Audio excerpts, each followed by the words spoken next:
Africans. Welcome to my YouTube channel. I'm Kabelo Machukoja, aka Lioness, and this is Creating a Better Africa episode 3.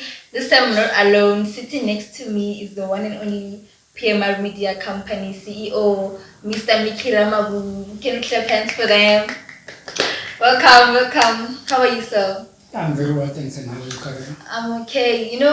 Honestly, if I'm being honest, I didn't plan episode 3 because I remember I was like, you remember I initiated an idea Yes. to your company about concerning your staff and everything, and then it had to be urgent because you had a lot on your plate. So I was like, okay. Then I was just sitting, I was like, oh, maybe I'm gonna come to terms with episode 3.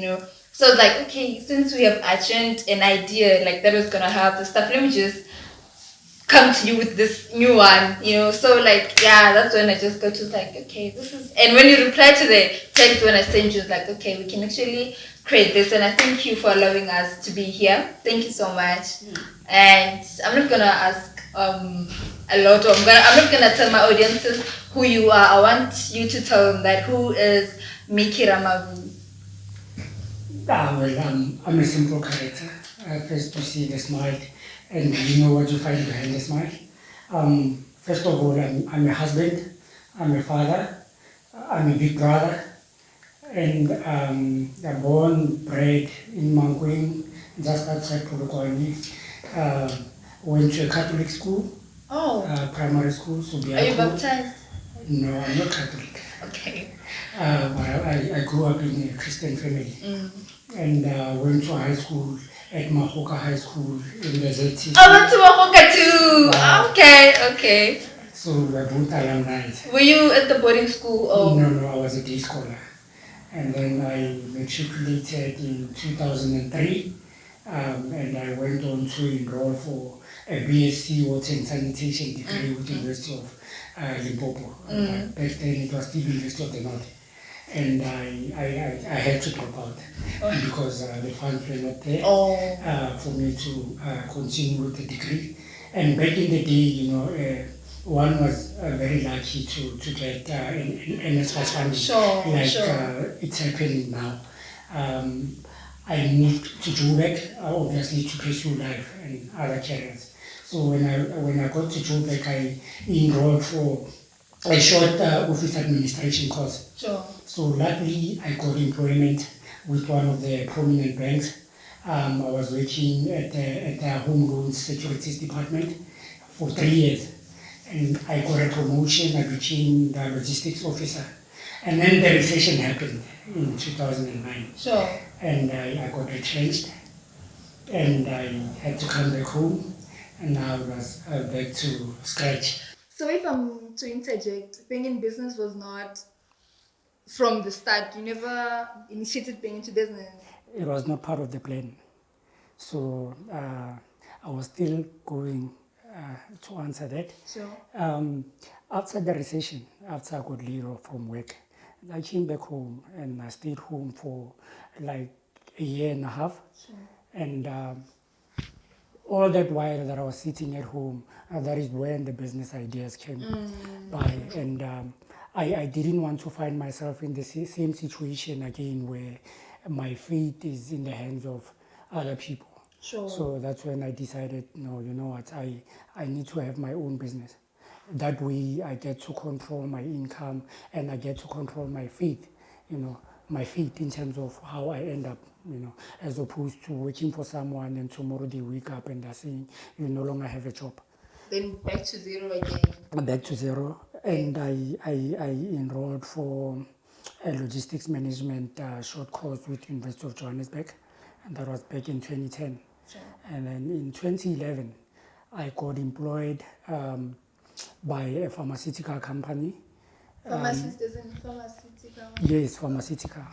You were in science or? I was not in science. I'd love to think myself as somebody who has an entrepreneurial mind. That way, that's why I managed to get employed across the board. So I worked in the pharmaceutical sector for 5 years. And then until I married my wife, Kakeo. And then we stayed in Joburg for a while, and we decided to come back home to start PMR. Sure. And when we came back, we had a clear plan of what we wanted to achieve. And we just went into our savings, and we invested in the equipment and that we have and that are keeping us going in the business. And the Okay. rest is history. I mean, 3 years later, there's 17 of us in the business. Employment is there. I mean, Employment is there. socio-economic issues, you're trying to combat them with employment. That's amazing. You know, I'm reading a book that's written great. I don't know if you know the book, because I'm a bookworm, yeah, you know. So I'm reading the book. I came across. I'm on the chapter for purpose. You know, so this woman, it's actually a psychologist. She's like, purpose is the intention to contribute to the well-being of others, of which is what you're doing now, because I mean, we already have 17 staff members or a team, you know. So I wanted to ask, what is the inspiration? Like, I'm taking that from Purpose chapter, that what is the inspiration behind the person that you are today, looking back at everything that you've succumbed to, we've encountered, yeah. I think I answered a calling, and my calling was just to help people. Sure. I've learned from a very young age that my purpose in this life is to help people. Sure. At home, Sure. I'm the glue that holds the family together. You know, when even elderly people come to you for advice. So that's why I'm saying for me, it's a calling in a way. I mean, in the business, we empower young people. We have a partnership with MICT CETA where they give us interns who studied media. Sure. I mean, these interns are people who are fresh from school. They're just looking for that much needed experience to access the job market. So we are helping. You know, at the end of the day, I see it as me answering the calling that I had. Oh yeah. So purpose actually walked into your purpose. Yes, I get that part. And to me, I just want to know, because I know you're conscious about politics, you know. So I just want to know what nurtures, like, okay, it's a calling, right? But I want to know what nurtures your consciousness concerning this whole life thing, your business field, and like politics. Yes, because I can see life revolves around those things, eh? Of course, of course. I'm not a politician. Sure. But I mean, politics happen around us. So we can't be ignorant Sure. about what is happening around Sure. us. So I'm very big on current affairs. In my spare time, I'm always watching the news in the office. I need to keep up with what is happening because eventually it affects us. And I read a lot. I read about life. Sure. I read about business. I read about current affairs. I mean, that helps me even in the business, you know, because I interact with all different kind of people from different kind of worlds. And for example, I don't want to be sitting in the company of people and having a discussion, and I have absolutely no idea. Or what you they're called talking- for a panel, like, Yes. yes. So I always need to be in the know. Okay. And how would you define tenacity? You know, like the determination to not give up, and would you say it has contributed to your personal development and the person that you are today? Well, I would love to give an example Sure. instead of defining it. Okay. I would say we started this business from nothing, and and obviously there was a bigger picture. We want to see this business grow. We want to see this business feed families. We want to see this business grow into Africa. So I mean, we are determined to see it achieve its goals, and we're not gonna give up on it. We're not gonna throw the towel after all that money that we spent in building the business. Yes. I mean, the aim is at the main goal. And so to think that it started off as a thought, I mean, you can't start something without imagining it. So that's just how, you know, you knew that you had to just put it to life, and here it is now. And I want to applaud you for that. So I want to know that, would you foresee new ventures outside Pima Media? You know, the reason we are here today is because of some collaborations that we had when we started. So I wouldn't rule out other business ventures Sure. outside PMR. But I believe that in life you must collaborate with other brands because wherever those brands go, they take you with.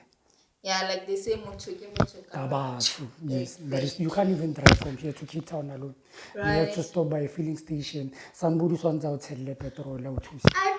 I remember this thing. I'm not sure if I'm gonna quote it properly. It says, if you want to go alone, if you want to go faster, go alone. But if you wanna go, is it together, or if you wanna go far? Oh, if you wanna go far, go together. So That is true. basically, we need each other to just. I'm an advocate for that. Ne? Mm. So, and then like would I say that about being a middleman? I mean, here's the product or the service, here you are, and the consumers are looking for. Would you say that about being a middleman? It depends how one looks at it. But I don't love being a middleman. I always want to be the main man. So, I mean, even in the business, in the printing business that we have, we try by all means to avoid a lot of outsourcing, because at the end of the day, if things get done wrong that side, it goes down to you. Yeah, so being the So main man. reputation is everything. Oh, guys, we're still here, okay? I think we're heading to our like the last questions, So like coming back to South Africa, there's just a lot happening outside South Africa, So like I want to know what's your take on Russia's war on Ukraine. I mean, I feel like it attributes or it affects us and it suffocates our economy, It does. I would say it's another pandemic. We're just coming from COVID, and now there's the war. Yeah. To be honest, the Russia's attack on Ukraine, it's something that spans over 900 years old, and it has nothing to do with us. Sure. But eventually, us Africans being at the bottom of the food chain, it affects us, and we obviously going to end up being casualties. I mean, everything is becoming expensive now. Sure. So people's jobs are going to be on the line. So, but we survived COVID. We are hoping we will survive. Basically, we are survivors. We are survivors. Africans are strong. Africans are survivors. Ne. Based on us being strong, so would you recommend, okay, if you were, let's say, there at the chair where Cyril is, would you deploy? Like, would you deploy? That all has nothing to do with us. Sure, but it's affecting us. It's affecting us, but look, I mean, if it was happening in an African state, yes, I would deploy. First things first, it's not in our continent. Yeah. So it's not in our continent. Sure. So I'm not going to deploy. And continent, it's big. It's not even like what we say, it's not a country. Like, it's not in a country, it's not a continent. But we're being affected. But hence I'm saying it has nothing to do with us. Okay, I think this interview was just amazing. I grasped a lot. One or two things, because I'm in business, like I'm just trying to get here and there, get my things together, and I'm not even pressurizing myself, because there are times where I have to go from zero doing something, So what ways do you have for us as fellow Africans, people that want to venture into business, like a person who's conscious about life, a person who's conscious about life, definitely politics, you find them there, life you find them there, and even in business. So, you know what, I would say as Africans, we must love one another. Sure. And that is most important. When the colonizers came to Africa back many years ago, they made sure that we fight amongst each other, because they came with race, so they came with a lot of things. All this tribalism, all this xenophobic that you see, it came with the colonizers. I think as a country, we're still trying to fight that thing of hate. Yes. Move on, yes. Hence, I'm saying we must love one another. The Western countries know that a united Africa, it's a strong Africa. So that's why they want us to fight one another. Sure. So we must not allow them. So I echo in the words of Julius Malema that we must do away with borders in Africa. Sure. So there must be free trade amongst African countries. Muammar Gaddafi once said a United States of Africa with one currency. So that is a threat for the Western countries. And they know that. Because they want to keep on exploiting us. So we must stand on our feet. It's more like we want to love one another and they just keep throwing things. It's more like we only change here, like we only mission to just try to have one another while they're coming for us, you know. And they're not going to stop because we have mineral resources. And We're rich. We're We're wealthy. But they want to exploit it. So, yeah, okay. So guys, we have that we need to love one another, you know. So, do you find businesses, if I'm to ask? No, but we sponsor businesses, certain businesses, if they are aligned with what we do. Okay, so let's say I mean, we do a lot of football development. I mean, there's tournaments that are taking place during Easter and in December in local communities. We sponsor those tournaments. Oh, and it's actually quite a lot of businesses, like you're saying. Look, we're obviously looking for the mileage. And if we are partnering with the small guys in our communities, people get to know about us. And that's investment, hey? It's long-term investment. As long-term investment. Sure. Okay, and so, like you said, you wouldn't want to go outside PMR. So everything that you're going to be doing, even the sponsorship, we know that's PMR, like PMR everything. PMR runs in our blood. PMR. It runs in our blood. Ah, okay. Thank you so much for your time, Say, you know. And thank you guys for watching. Please subscribe to my YouTube channel and tell a friend to subscribe and watch as well. Thank you.